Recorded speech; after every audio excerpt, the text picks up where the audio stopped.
what's your name? So my name is Sally. And where are you from, Miss Sally? So I'm from the southwest of England. Okay, which city? I'm from a city called Plymouth. Okay. You're probably not familiar with this city. Yes. It's a small city in a county called Devon. The first question my students have asked me, what is the difference between the slang and the formal language? Is there any difference? Oh yeah, of course. So it's not like other languages where you have set grammatical structures. So in some languages you have the difference between the you word, for example, completely different words in formal settings and informal settings. But really in English, it's more how you're talking. And So it's the same grammar, but different pronunciation or different pronunciation accent? and also different words that you might use. For example, if in a formal setting, I'll say, how are you? In a less formal setting, I might say, how are you doing? What's up? Yeah. Yeah. Okay. So the next question is, they say they have, like, a lot of students keep asking me, like, they say, we have a big amount of vocabulary and words, but it's hard to keep talking. Or they do understand what others say, but they cannot start talking. So what's the issue here? Yes, that's often a confidence thing. It's you get when you're writing, for example, you have a moment to think something through in your head and then write it down. When you're speaking to somebody, I think it's that extra pressure that there's that silence in between you. Timing. Yes. So I think the best thing to do is just say something to start. Once it's like looking at a blank piece of paper. It's very intimidating. Once you start talking, it's easier to get the flow. So just think of one or two words. So it's only difficult at the beginning.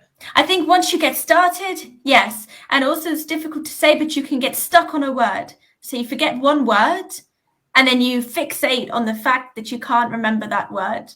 Just try to move past that. Okay, so I'm asking about the big elephant in the room.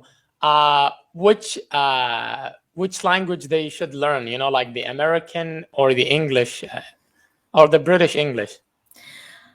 I mean, really, does it matter?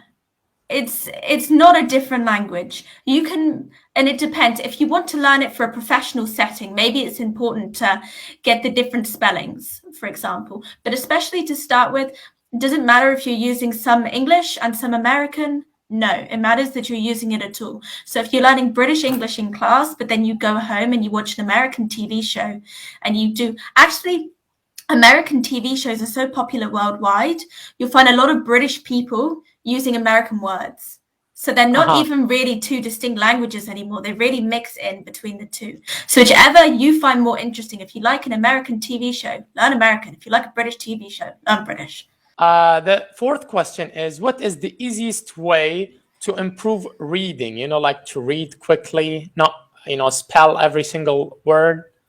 So it would be to obviously read something that you're interested in, but try different forms of reading to start with. You might think that you're interested in science, so reading a science novel would be something that engages you, but that might be a bit complicated. So maybe try science magazines or science news articles. Try a couple of different types of media to find what you're interested in. And find, to start with, smaller extracts rather than looking at a large, intimidating piece of writing. How to improve spelling? You know, lots of students, like they do pronounce it correctly, but they're not good at spelling. Yeah. So in your opinion, how can they improve spelling? So this is actually a bit of a difficult one in English, because English is something where you can't necessarily know the spelling of the word from the pronunciation of the word. And actually, this is something that I really struggled with as a child. I remember in primary school, I had to take extra lessons for spelling. So perhaps what they made me do, at least in primary school, is they gave me a little book of common words and their spelling. So if you just make a list of some common words that you're having problems with, for example, and have a little book of those common ones that you can refer to, and then you get familiar with the forms of the spelling. And sure, when you come across a new word, you might still make some mistakes, but it will get you familiar with the typical forms. The sixth question is, lots of students are stuck in the intermediate level. They don't know how to get to the advanced level of English. Yes. Okay. So that is actually, I think, the difficult thing with English. So the grammar is actually quite basic in comparison to a lot of other languages. It's really that we have a lot of vocabulary and a lot of phrases. So unfortunately, at that stage, I would say it is just practice. Getting Yes. yourself in with a lot of different media, like I said, some formal articles, for example, newspapers, but also things like social media posts, magazine articles, because that's when you're going to get the slang and the sayings. So focusing on both of those, because if you just read the formal and even novels and stuff like that, you might have a little bit more difficulty when you're talking to somebody because you're not going to get the informal vocabulary. So yeah, things like social media these days is so useful for that.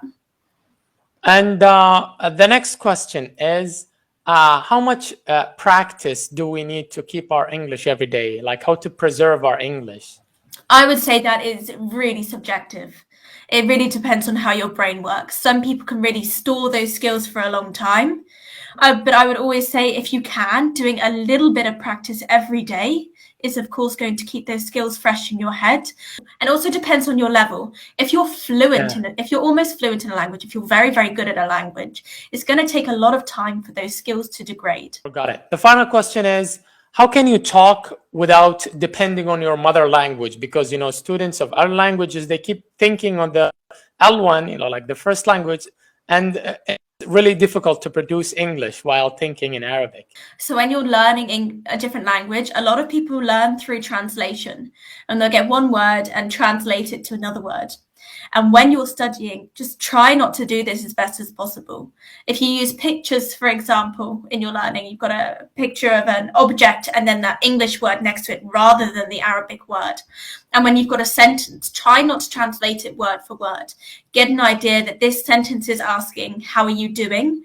But don't translate each individual word, how are you doing? So it was really nice talking to you today. Yeah, really great talking to you.